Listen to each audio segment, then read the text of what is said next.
नमस्कार दोस्तों, स्वागत है आप सभी का। दोस्तों, आखिर बुढ़ापे में अपनी औलाद साथ क्यों नहीं देती है? इसके लिए आज मैं आप सभी को एक गिद्ध की कहानी बताने वाला हूँ। आज का वीडियो बिना स्किप किए सभी को देखना चाहिए, क्योंकि बुढ़ापा तो एक दिन सभी पर आएगा। दोस्तों, कुछ नया सीखना चाहते हैं तो हमारे इस चैनल को सब्सक्राइब ज़रूर कर लीजिएगा। आइए जानते हैं। जो आज बालक हैं वो कल युवा बनेंगे, परसों जवान होंगे और फिर आगे बुढ़ापा स्वीकार करना ही पड़ेगा। चाहे कुछ भी कर लो, इसमें किसी की भी नहीं चलती है। दोस्तों, ऐसा नहीं है कि कोई व्यक्ति अधिक धनवान है तो वो कुछ रिश्वत दे देगा तो बुढ़ापा उस पर असर नहीं करेगा। ऐसा नहीं है कि कोई बहुत बड़ा बहादुर व्यक्ति है, लोग उससे डरते हैं तो बुढ़ापा भी उसके डर से उसके पास नहीं आएगा। चाहे कोई ज्ञानी हो, धनी हो, बली हो, सबके सारे हुनर धरे के धरे रह जाएंगे जब बुढ़ापा आपके ऊपर आएगा। इसलिए यह जानकारी सबको ध्यान से सुननी चाहिए। इस वीडियो से आपको पता चलेगा कि औलाद बुढ़ापे में साथ क्यों छोड़ जाती है। इस बात को समझने के लिए हमें इस कहानी को ध्यान से सुनना चाहिए। किसी जंगल में एक बरगद का वृक्ष था। उस वृक्ष पर हजारों प्रकार के पक्षी दिन भर बैठते थे, या यूं कहिए पूरे जंगल के पक्षी उस वट वृक्ष पर विश्राम करने के लिए जाते थे। कुछ पक्षियों का वह स्थायी निवास स्थल था। उस वृक्ष पर रहकर पक्षी अपार आनंद की अनुभूति प्राप्त करते थे। कहते हैं, हम जब किसी स्थान पर या किसी व्यक्ति के साथ एक लंबे समय तक रहते हैं तो हमें उससे मोह हो जाता है। उसी तरह उस वृक्ष पर रहने वाले सभी पक्षियों को उस वट वृक्ष से मोह हो गया था। एक दिन की बात है, जंगल सूख गया। कई वर्षों से पानी नहीं बरस रहा था उस जंगल में। वृक्ष सूख सूख कर मुरझाने लगे थे। वट वृक्ष भी पानी न बरसने के कारण सूखने लगा था। समस्त पक्षी धीरे धीरे करके उस वृक्ष को छोड़कर जाने लगे। जब वृक्ष पूरी तरह से सूख गया,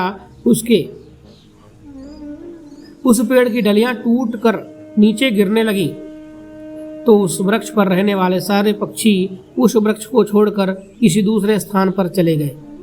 केवल एक वृद्ध बूढ़ा गिद्ध उस वृक्ष पर अकेला बैठा रह गया। उसने देखा कि वृक्ष पर रहने वाले सारे पक्षी एक एक करके वहां से जा चुके हैं। कुछ पक्षियों ने उस बूढ़े गिद्ध से भी चलने को कहा, परंतु गिद्ध ने जाने से मना कर दिया। बूढ़े गिद्ध ने सोचा कि मेरा जन्म इसी पेड़ पर हुआ है, इसी वृक्ष पर मैं खेल कूद कर बड़ा हुआ हूँ। मेरे जीवन के सारे सुख दुख मुझे इसी वट वृक्ष ने दिए हैं। आज जब इसके ऊपर विपत्ति है तो मैं इसे इस विपत्ति में छोड़कर अकेला कैसे चला जाऊं? इस वृक्ष ने मुझे पाल पोस कर बड़ा किया है, दुख सुख में मेरा साथ दिया है। मैं इस वृक्ष का साथ कैसे छोड़ दूं? मैं इस वृक्ष को छोड़कर नहीं जाऊंगा। वो लोग बड़े खुदगर्ज होते हैं जो अपने माँ बाप को बुढ़ापे में छोड़कर चले जाते हैं या प्रदेश में रहकर सुखपूर्वक जीवन यापन करते हैं और घर पर अपने वृद्ध जनों को भूल जाते हैं। ऐसी संतान के लिए धिक्कार है जो अपने माँ बाप के बुढ़ापे का सहारा नहीं बनते। सोचो, जब तुम छोटे थे तब तुम्हारे माँ बाप ने तुम्हारा साथ छोड़ दिया था क्या? जब तुम बीमार हुए थे तब भी तुम्हें छोड़कर कहीं चले गए थे क्या? क्या तुमने किसी से झगड़ा किया और तुम संकट में पड़ने वाले थे तो क्या तुम्हारे माँ बाप ने तुम्हें अकेला छोड़ा था क्या? जब उनके माँ बाप ने किसी अच्छी चीज को आपने खाने की इच्छा उत्पन्न की, तब उन्होंने वो चीज तुम्हें लाकर खिलाई कि नहीं, या अकेले ही खा ली? क्या आज माँ बाप बूढ़े हो गए हैं तो तुम्हें उनसे घृणा होने लगी है? तुम्हारे लिए उन्होंने इतनी मेहनत की है कि तुम इतना भी नहीं कर सकते कि उनके बुढ़ापे में उनकी लाठी बन जाओ। दोस्तों, जो वृद्ध गिद्ध है, वृद्ध गिद्ध ने मरते दम तक वृक्ष का साथ नहीं छोड़ने की कसम खाई। कुछ दिन और बीते तो वृक्ष बिल्कुल जर्जर सा हो गया। उस वृक्ष में दीमक लगने लगे धीरे धीरे, लेकिन गिद्ध ने फिर भी उसे छोड़कर नहीं गया। दिन में इधर उधर घूम कर आ जाता, अपना भोजन की व्यवस्था कर लेता और शाम होने पर उसी सूखे हुए वृक्ष पर आकर के बैठ जाता था। इसी तरह से कई रोज बीत गए। जो पक्षी उसे छोड़कर दूसरे स्थान पर चले गए थे, उन्होंने सोचा कि गिद्ध अभी भी इसी सूखे वृक्ष पर बैठा रहता है, क्यों ना हम सब मिल करके उनके पास चलें और उन्हें समझा बुझा करके अपने पास बुला लाएं। यही सोचकर कुछ पक्षी गिद्ध के पास गए। उन्होंने अपने साथ चलने का आग्रह किया। कहने लगे, गिद्ध काका, तुम कहाँ इस सूखे हुए वृक्ष पर बैठे रहते हो? इस वृक्ष का जीवन खत्म हो चुका है। मरे के साथ में मरना कहाँ की समझदारी है? कहते हैं वही जीव का श्रेष्ठ है जिसमें धर्म की हानि ना हो। वही देश श्रेष्ठ है जहाँ कुटुंब का पालन पोषण हो सके। यह वृक्ष बिल्कुल जर्जर हो गया है। दीमक इसे रात दिन खाए जा रही है। किसी दिन हवा के तेज झोंके के साथ यह गिर जाएगा, फिर तुम कहाँ जाओगे? विद्वान लोग कहते हैं, शत्रु, कर्ज, अग्नि, बीमारी, इन चारों को समय रहते दबा देना चाहिए। नहीं, जो इसे अपना समाधान नहीं करता है वह बिना मौत के मारा जाता है। ठीक इसी प्रकार तुम्हें भी इस वृक्ष को छोड़ करके किसी और स्थान पर अपना निवास बना लेना चाहिए। दोस्तों, समस्त पक्षियों के समझाने पर भी गिद्ध उस वृक्ष को छोड़ने के लिए तैयार नहीं हुआ। कहने लगा, भाइयों, ये वृक्ष मेरे माँ बाप के समान है। मेरे माता पिता मुझे जन्म देकर इसी वृक्ष पर छोड़कर चले गए थे। उनके जाने के बाद मैं इसी वृक्ष पर खेल कर कूद कर पला बड़ा हुआ हूँ। जीवन के सारे सुख दुख मैंने इसी वृक्ष पर पाए हैं। बचपन से लेकर बुढ़ापे तक का सफर मैंने इसी वृक्ष पर तय किया है। अब इस मुश्किल घड़ी में मैं इसका साथ छोड़कर कैसे चला जाऊं? ये मेरी सबसे बड़ी खुदगर्जी होगी। कहते हैं, भक्ति, सेवक और शरणागत जो यह कहता है कि मैं आपका ही हूँ, इन लोगों को संकट में पड़ने पर भी नहीं छोड़ना चाहिए। जो इन्हें संकट में छोड़कर जाता है उन्हें बहुत बड़ा पाप लगता है, और जिसने अपना पोषण किया हो वह सुख दुख में साथ नहीं छोड़ना हो। ऐसे माता पिता को छोड़ देते हैं वो लोग, वो जघन्य अपराध का भाग होता है। उन संतानों को कभी मनुष्य का जन्म नहीं मिलता। गिद्ध ने कहा, मैं अपनी मृत्यु तक इसी वृक्ष पर रहूंगा। आप लोग जाइए यहाँ से। गिद्ध की बात सुनकर सारे पक्षी निराश हो जाते हैं और लौट कर वापस चले जाते हैं। कुछ तो कहने लगे, भैया, इस बूढ़े गिद्ध के साथ साथ इसकी बुद्धि भी सठिया गई है, इसलिए इसे हमारा समझाना अच्छा नहीं लगता। अगले दिन कुछ पक्षियों ने फिर समझाने के लिए उसके पास आए, लेकिन जाने से फिर भी मना कर दिया उसने। इस बार सारे पक्षी लौटकर अपने घर नहीं गए। वो सीधे इंद्र के पास पहुंचे और उन्होंने सारी बात बताई। भगवान, हम जिस वृक्ष में रहते हैं, जिस जंगल में रहते हैं, वहाँ कई वर्षों से पानी नहीं बरसता है। पूरा जंगल पानी से सूख चुका है। पेड़ पौधे सब सूख चुके हैं। जंगल के सभी जीव जंतु जंगल छोड़कर दूसरे स्थान पर चले जा रहे हैं।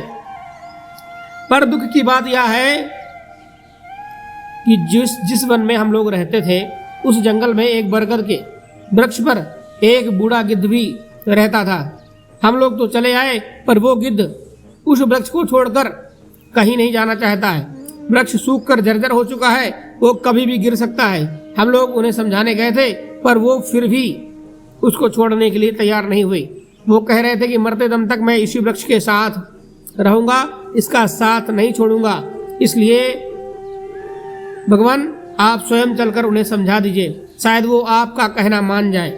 दोस्तों, पक्षियों के निवेदन को इंद्र ने स्वीकार किया और इंद्रदेव ने उन पक्षियों के साथ उस वन में जाकर उस बूढ़े गिद्ध को समझाने लगते हैं। इंद्र, देवराज इंद्र, तुम्हें समझाने आया हूँ। यह वृक्ष बहुत ही जर्जर स्थिति में पहुंच गया है। इसकी डालियां सूख चुकी हैं। इस पर छाया के लिए एक भी सूखा पत्ता नहीं बचा है। और आप भी बहुत बूढ़े हो चुके हो, किसी दिन ये वृक्ष गिर गया तो आपकी मृत्यु हो जाएगी, इसलिए इस वृक्ष को छोड़कर किसी सुरक्षित स्थान पर चले जाओ। दोस्तों, इंद्र की बात सुनकर बूढ़ा गिद्ध कहने लगा, भगवान एक बात बताओ, जब मेरा जन्म हुआ था तो मेरे माता पिता ने मुझे इसी वृक्ष पर छोड़कर स्वर्ग सिधार गए थे। जब मैं छोटा था तो मुझे इसी वृक्ष ने पाल पोस कर बड़ा किया है, इसी पर खेल कूदा हूँ मैं, इसी पर रहकर सारे सुख उठाया हूँ, इसी वृक्ष पर रहते रहते मैं बूढ़ा हो गया हूँ, मेरा पूरा जीवन इसी वृक्ष की छाँव में बीता है। आज जब इस वृक्ष पर विपत्ति आ गई तो मैं इसे छोड़कर कैसे चला जाऊं? अक्सर लोग यही कहते हैं कि विपत्ति आने पर गरीबी में वे अपने सगे बंधु बांधवों का साथ छोड़कर चले जाते हैं। मैं उन मतलबी लोगों की तरह नहीं हूँ। मैं मरते दम तक, आखिरी सांस तक अपने माता पिता के तुल्य इस वृक्ष का साथ निभाऊंगा। गिद्ध का एहसास, अद्भुत प्रेम देखकर इंद्र बहुत खुश हो जाते हैं और कहते हैं, गिद्ध, मैं तुम्हें वरदान देना चाहता हूँ, बताओ तुम्हें क्या चाहिए। तब गिद्ध कहता है, भगवान यदि देना ही चाहते हैं, मुझे वरदान नहीं चाहिए, इस बरगद को वरदान दे दीजिए ताकि ये हरा भरा हो जाए, इसकी आयु बढ़ जाए। वैसे भी मैं बूढ़ा हो चुका हूँ, थोड़े दिन, बहुत दिन का मेरा जीवन शेष नहीं बचा है। मेरे बाद इस वृक्ष की छाया में हजारों पक्षी सुखी रहेंगे, सबका भला होगा तो मुझे भी खुशी होगी। गिद्ध की बात सुनकर इंद्र ने उस वृक्ष को फिर से हरा भरा बना दिया, पूरे जंगल में पानी बरसा दिया, सारे जंगल के वृक्ष फिर से हरे भरे हो गए, चारों तरफ हरियाली छा गई। जो जीव जंतु पशु पक्षी जंगल को छोड़कर चले गए थे वो फिर से इस जंगल में लौट कर आ गए। सारे पक्षी इसी बरगद पर आकर जीवन यापन करने लगे। सब पक्षी उस बूढ़े काका की खूब सेवा करने लगे, उनके लिए भोजन पानी सब वही ला कर देते थे। दोस्तों, इस प्रकार गिद्ध का शेष जीवन सुखपूर्वक बीत गया।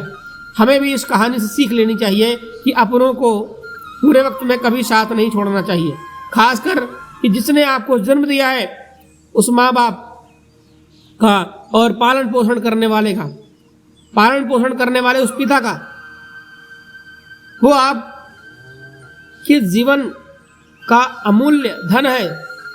उसने आपको पाल पोस कर बड़ा करने में बहुत ही तकलीफ उठाई है। उनके बुढ़ापे में यदि आप सहारा नहीं बन पाते हैं तो आपका जीवन किसी काम का नहीं है। दोस्तों, आप सभी को यह वीडियो कैसा लगा कमेंट करके ज़रूर बताइएगा। अगर वीडियो पसंद आया हो तो वीडियो को लाइक करना मत भूलिएगा। साथ ही साथ हमारे इस चैनल को सब्सक्राइब कर लीजिए। आपको इसी तरह की ज्ञानवर्धक कहानियाँ, ज्ञानवर्धक वीडियो देखने को मिलती रहेगी। मित्रों, मिलते हैं एक नई वीडियो में एक नई जानकारी के साथ। तब तक के लिए धन्यवाद। हर हर महादेव, श्री शिवाय, नमस्तुभ्यम।